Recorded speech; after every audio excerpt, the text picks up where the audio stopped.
So I'm sure by now you've heard of artificial intelligence, AI, and you may have heard of ChatGPT, one of the artificial intelligence platforms. It's probably one of the most popular out there. In today's video, I'm going to share with you how exactly ChatGPT can help you if you're in career transition or you're looking for a new job. So let's go ahead and begin.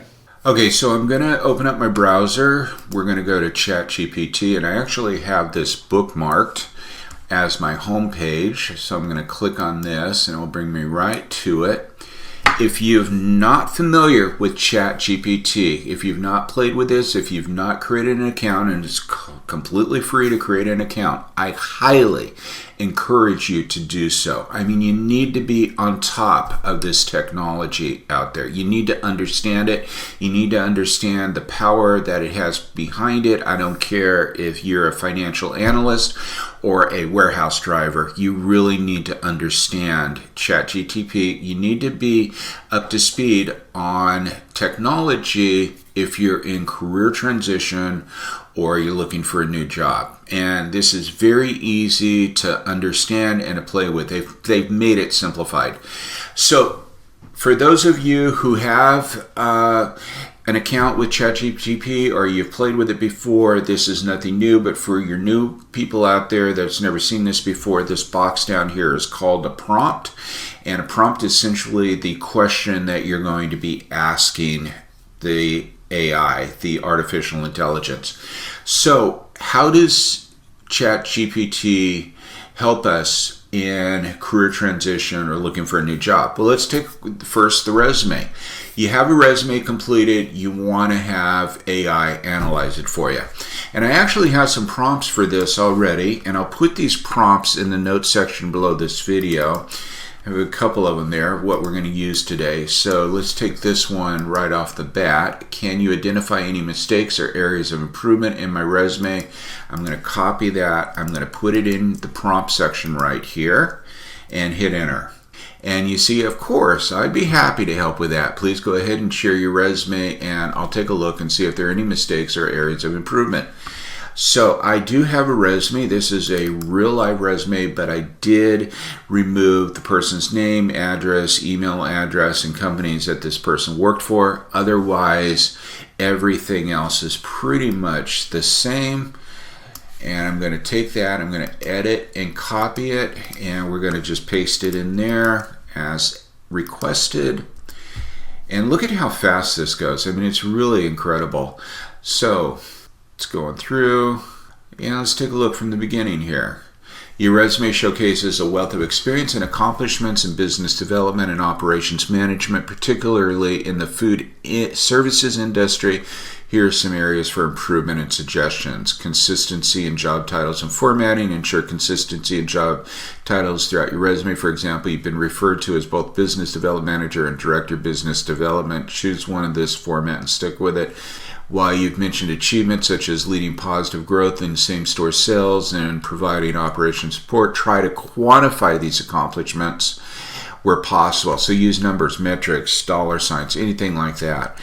Action-oriented language. Use strong action-oriented language to describe your responsibilities and achievements. For example, instead of saying provided, you could say proactively provided operations.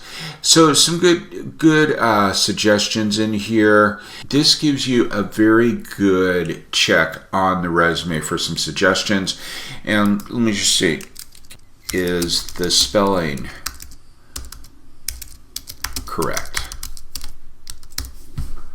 Yes, the spelling of your resume appears to be correct. I didn't notice any spelling errors while reviewing your resume. However, it's a great idea to double check for any overlook. So it's even saying, check me, but it's pretty accurate on that, I found. So that's how it can help with a resume.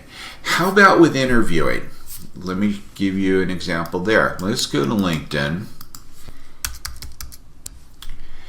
And in LinkedIn, what I'm going to do, go up here, and I'm going to type in product manager in jobs. Okay. And let's see, Bristol, Connecticut, San Jose. Okay, I live in the San Jose area. I'm going to use this one here. So this cute, I've never even heard of that company. It must be pretty small. Well, it says 51 to 200 employees. information technology and services. Let's take the job itself. Well, actually, I'm going to leave this here. I'm going to go back to the prompts. Go back here, and I'm going to click on a new page. And I have that other prompt. You might have saw that. Can you identify potential interview questions I may be asked based upon a job description? Edit, copy, and again, I will put these prompts in the notes section below. Paste, hit enter. Absolutely, you can help with that. Just share the job description. So let's go back here. All right. Oh yeah, it's much more in depth. Okay, good. We want something a little bit more in depth. Edit, copy, go here, edit, paste, and let's see what comes up. Based upon the job description for the product manager position at TDK Quixo, here are some potential interview questions you might encounter. Can you describe your experience with SaaS product management? Have you contributed to the development and launch of new products in previous roles? What challenges have you faced? These questions are all based upon the job description itself. So what more can we find out? Well, how about the company itself?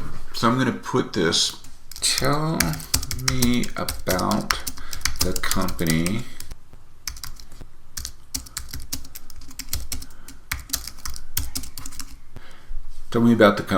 Quixo in San Jose, California.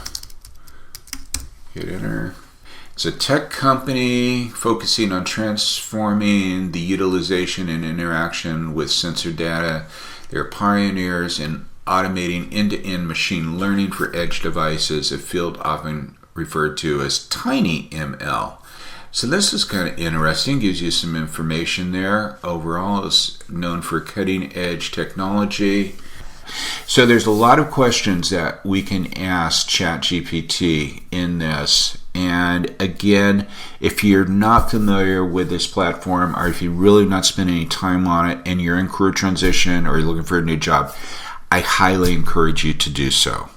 So I hope you found this video informative and useful, and if you haven't already done so, make sure that you subscribe to this channel, hit the bell notification, as I do upload new career tips and strategies every Tuesday, and I'd hate for you to miss anything. Thanks for stopping by, and I look forward to seeing you next week. Take care.